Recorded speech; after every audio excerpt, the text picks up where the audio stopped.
¿Qué tal? ¿Cómo están? Un gusto saludarlos, muy bienvenidos como siempre. Los que hacemos televisión, pero que hemos tenido una época de nuestra vida en la política, nos obligamos a reflexionar sobre momentos significativos en la historia de nuestro país. ¿Qué tontos seríamos, de verdad, si creyésemos que todo ha nacido a partir del momento en el que yo existo, ¿no? Yo existo, por tanto, nada hubo atrás. Qué triste, qué ignorancia sería esa, qué doloroso. No reconocer, no valorar las luces y reconocer también las sombras que cada partido político que construyó parte de este país ha hecho. Desafortunadamente hemos tenido una época muy dura del partido político del que voy a hablar el día de hoy, pero no podemos negar que han habido luces trascendentes que han roto paradigmas en determinados momentos y que por el cual, por ejemplo, yo voy y voto, algo que de repente, antes del 52, no hubiera tenido el privilegio de hacerlo. Estoy el día de hoy con, ya no diría yo personajes, miembros, sino personalidades de lo que fue, es y será, seguramente, nunca se puede escribir la historia, el Movimiento Nacionalista Revolucionario, SMNR rosado, del cual todavía hay muchos miembros cuyo corazón palpita. A mí me suena un poco también a Condepa, que ya no están en actividad de pronto, pero igual el corazón les sigue palpitando, y ahora como parte de las elecciones en un nuevo periodo. Creo que por orden de, no sé qué decirlo, pero estoy en compañía de un patricio paceño, de un hombre con tanta historia, de un hombre con tanto conocimiento, el querido Enrique Rocha Monroy, que está acá en mi mesa y que para mí es un privilegio. Enrique, querido, qué gusto tenerte Muchas aquí. Gracias. Autor reciente de las cartas del sexenio, justamente sobre el MNR. Bienvenido. Muchísimas gracias.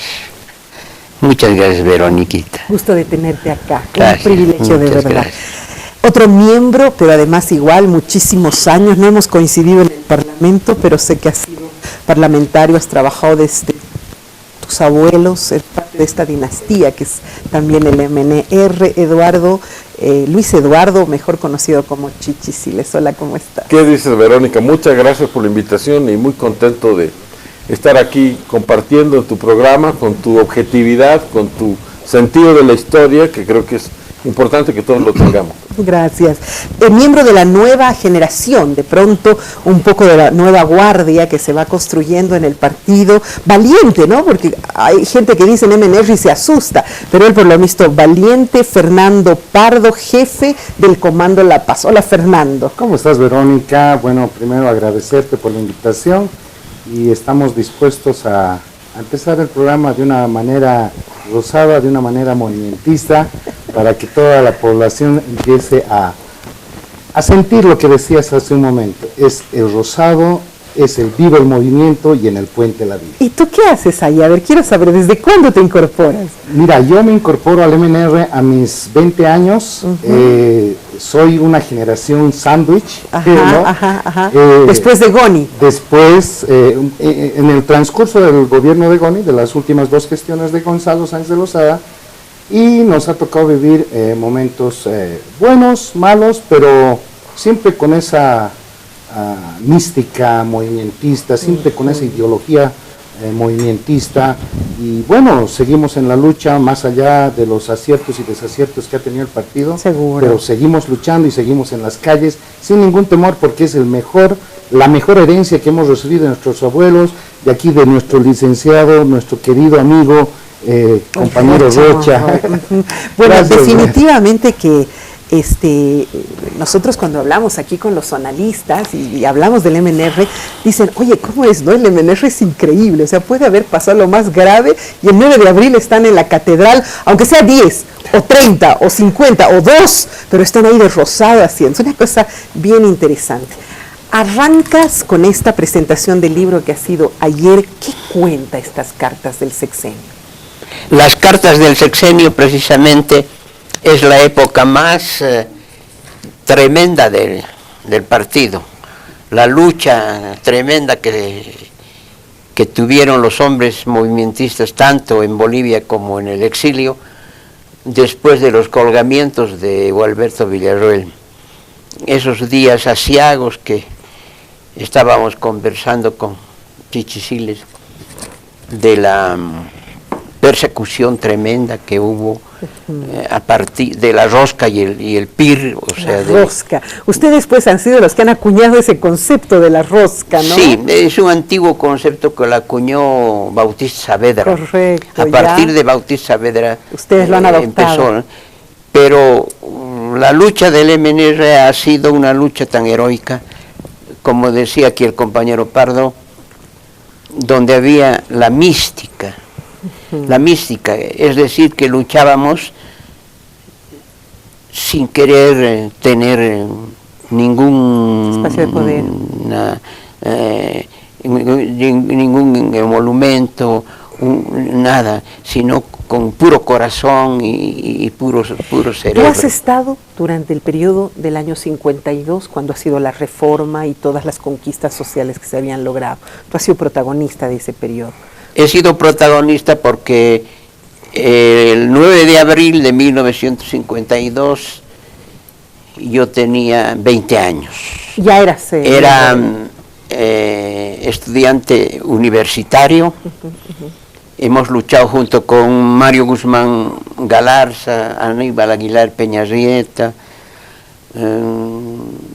René Iraola, Enrique Mariaca Wilhelmán, y toda esa pléyada de jóvenes que nos organizamos en el Frente Universitario Nacionalista, que era el germen de la avanzada universitaria del MNR. Antes las mujeres no votábamos, votaban nuestros maridos por nosotras.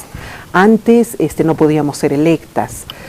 Antes del 52 y de esa reforma trascendente no había propietarios de las tierras. ¿Qué cosas tenemos que agradecer al MNR? Precisamente después de esa lucha tremenda, el pueblo el que se impuso, y él es el que se impuso para que los dirigentes del partido realicen las grandes transformaciones de la Revolución Nacional. Tan interesante y tan completa es esa revolución que el gran escritor guatemalteco Miguel Ángel Asturias, en ocasión en que en el primer aniversario de la revolución, desde los balcones del Palacio de Gobierno, dijo que la revolución boliviana era el nuevo Ayacucho, es decir, la nueva emancipación de toda la América. Era un tiempo en que todavía no existía la revolución cubana, entonces la revolución boliviana era como una pionera, ¿no?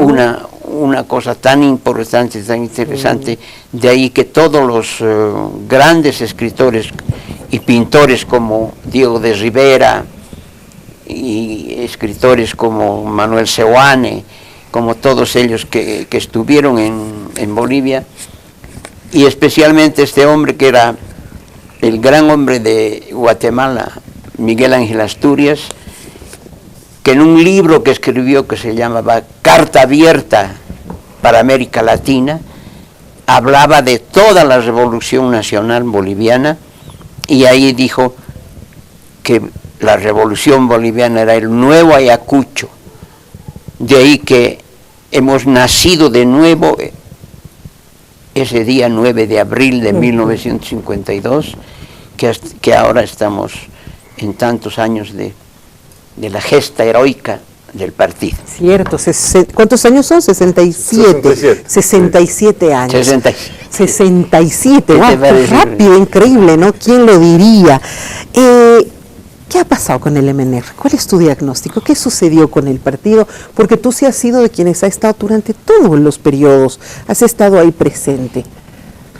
Bueno, es bien difícil resumir 67 años, Verónica, porque incluso, o sea, estamos contando 67 años del 9 de abril, pero el MNR se fundó en 1942 y si quieres se gestó, digamos, en el mismo Chaco, digamos. Entonces, esto es un proceso muy largo. Pero obviamente el partido como tal, a partir del 52, los años de esa reforma, los años del gobierno del doctor Paz, del doctor Siles, después la caída, el 64, un paréntesis, fuera del gobierno hasta el 73, donde hubo una alianza con Banzer en esa época, porque así era la circunstancia histórica. Posteriormente, los años 85, el 21060, recordemos la hiperinflación, lo que era tan difícil, cómo se estaba desintegrando la economía y la coherencia de nuestra sociedad. Después del 93, la participación popular, que siempre no se menciona. Trascendente para la historia de este país. Exactamente, la inclusión de nuevo, la capitalización, que muchos critican, pero sin la cual no hubiera habido toda la plata que hubo estos años, no hubiera habido hidrocarburos, no hubiera habido modernidad en las empresas que antes eran obsoletas, como Entel, como Yacimientos, etcétera. Y después, bueno, la caída del 2003, que fue especialmente dura, pero de eso ya también han pasado muchos años, ¿no es cierto? Entonces ahora hay una nueva generación de gente, una nueva convicción, una nueva visión. Yo creo que eso también tiene su lectura histórica que podemos hacer. Algunos, en Estados Unidos ha habido un juicio, tú sabes, las conclusiones del juicio son de que aquí hubo un enfrentamiento, en fin, pero esto no es tampoco algo necesariamente solo ligado con el MNR, ahí habían varios partidos en el gobierno y sobre todo habían personas, ¿no? Las personas son responsables de este tipo de cosas, no se puede culpar a todo, ¿no es cierto? Como si alguien en tu canal hiciera algo, una persona, y le echar la culpa al canal, digamos, no tiene nada que ver, esas responsabilidades son individuales. Pero claro, definitivamente dañó significativamente al partido, y voy con Fernando, ese error de algunas personas dañaron al partido, no diríamos de muerte, pero sí casi lo han obligado a estar en un periodo de receso, ¿no, Fernando? Sí, mira, han sido momentos muy duros para mi generación dentro del MNR, porque después de el último gobierno del señor presidente Gonzalo Sánchez de Lozada, generaciones y líderes nuevos que estaban surgiendo en el partido, dentro de ellos estaban muchos compañeros que podría nombrar, que ahora tal vez están, pertenecen tal vez a otro tipo de agrupación o partido político, pero siempre nos hemos mantenido firme, y yo veía en la parte de tu espalda unas fotos de lo que ha sido las fiestas y los aniversarios del 9 de abril, y si tú ves a tu derecha, hay una foto que es después, hace 10 años, si no me acuerdo, 8 años de la caída del 2003, donde estamos llevando adelante una bandera del Alto, porque hemos caído en el Alto, y nuestro primer 9 de abril, después de la caída, éramos 10 personas. Sí, exactamente, sí. Y frente a la Plaza Murillo habían más de 300 personas gritándonos y acusándonos con el dedo de asesinos, de maleantes y de todo lo que han podido hacer con nuestra generación. Claro. Pero aún así nos hemos dado cuenta que el tiempo es el mejor aliado. El MNR es una institución, los hombres solamente somos pasajeros en un partido político como institución del MNR, y ahora somos la generación que tenemos que cargar tal vez esos desaciertos del MNR, pero estamos prestos para seguir una nueva generación con ideas, respetando la historia del partido, pero llevando adelante en pleno siglo XXI una nueva mentalidad de gobierno. Ustedes no han perdido la personería jurídica, ¿no es cierto? En las anteriores elecciones no se han presentado, por eso no la han perdido. ¿Cómo fue? No, nosotros no nos hemos presentado en 2 elecciones anteriores. En 2 elecciones, y por eso nos tenemos que presentar en esta. Obligatoriamente. Pero la personería jurídica sigue absolutamente válida. La existencia política del MNR sigue absolutamente válida, la existencia electoral del partido, sobre todo en el Beni, en Santa Cruz, en Tarija, en Pando, es algo que confirma, digamos, su vitalidad a pesar de todo esto. Es sabio de nosotros reconocer nuestros errores, ¿no? Creo que ahí el ser humano realmente, cuando se hace una autocrítica, crece, aprende, madura, se hace sabio. ¿Cuáles han sido para ti, que eres un historiador, los grandes errores del MNR? Bueno, en realidad... O de las personas, para no utilizar eso, ¿no? No existe ningún error en la institución. Exacto. Pero sí en las personas. Estábamos hablando, por ejemplo, de Sánchez Berezain. Sánchez Berezain no ha representado en realidad la tradición movimentista. Es por eso que es uno de los autores de la caída del MNR con el presidente Gonzalo Sánchez de Lozada. No ha sabido manejar su ministerio ni nada, y obró precipitadamente debido a Sánchez Berzay. ¿Por qué Goni entra a ser cabeza del MNR, habiendo tantas personas, pero que además con una trayectoria impresionante? Porque es una decisión de Víctor Paz Estenssoro, ponerlo como sucesor. Es la decisión de Víctor Paz Estenssoro, porque Sánchez de Lozada ha sido un hombre de tradición movimentista, desde su padre. Claro, allá. Él sí.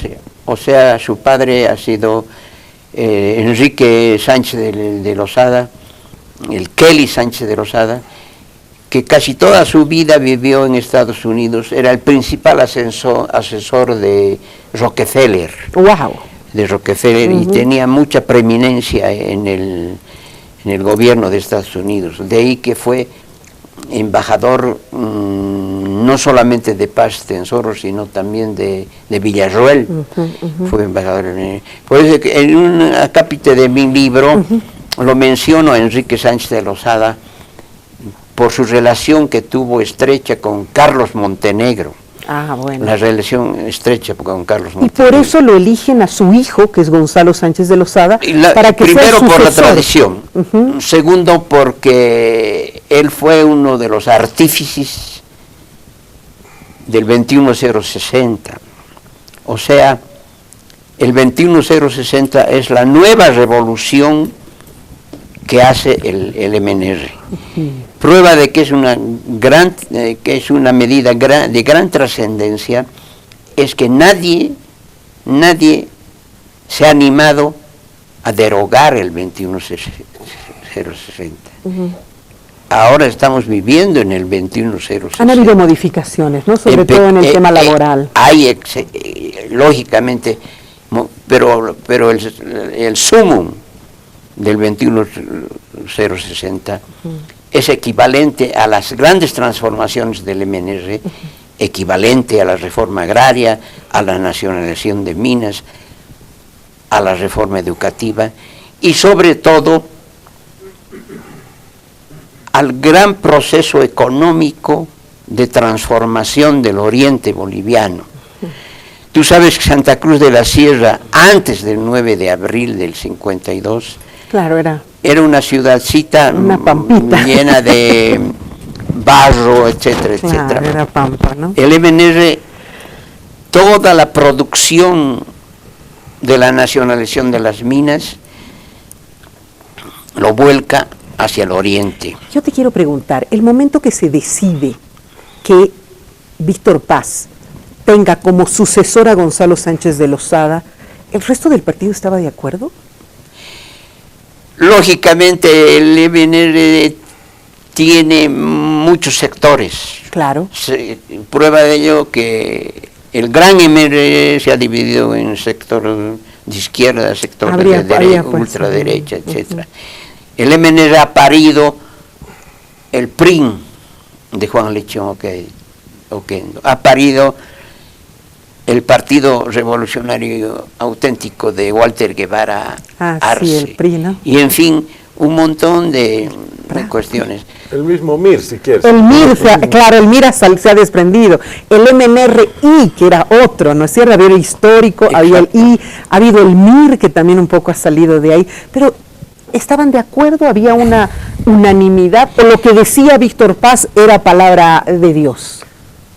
La palabra de Víctor Paz ha sido 100% importante, porque no ha habido en la historia de Bolivia un presidente más inteligente, más corajudo que Víctor Paz Estenssoro para hacer las transformaciones más grandes, e inclusive cuando su célebre frase "Bolivia se nos muere", Paz Estenssoro ha sido el que ha, como un gran médico, ha resucitado el cadáver de la nación con el 21060 y con la nueva política económica que hizo, no solamente él, lógicamente, porque han habido gentes. Pero a costa de muchos desempleados, a costa de muchas lágrimas. Precisamente lo que sucedió es esto. ¿No?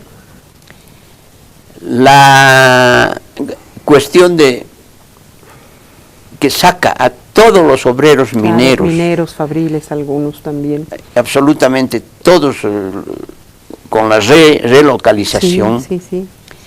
Sucede que el gobierno de China hace un dumping del estaño.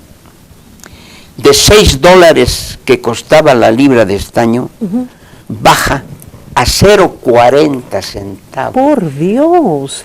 Donde inclusive para poder producir las minas de Bolivia había un déficit pero bárbaro, no había un solo billete para pagar los salarios, etcétera. O sea, nos habíamos apoyado exclusivamente en el tema minería. Éramos monoproductores, éramos monoproductores. ¿No? Y además existía siempre, claro, la gran producción agrícola del Oriente, porque el régimen de Leménez creó los ingenios azucareros de arroz, de azúcar.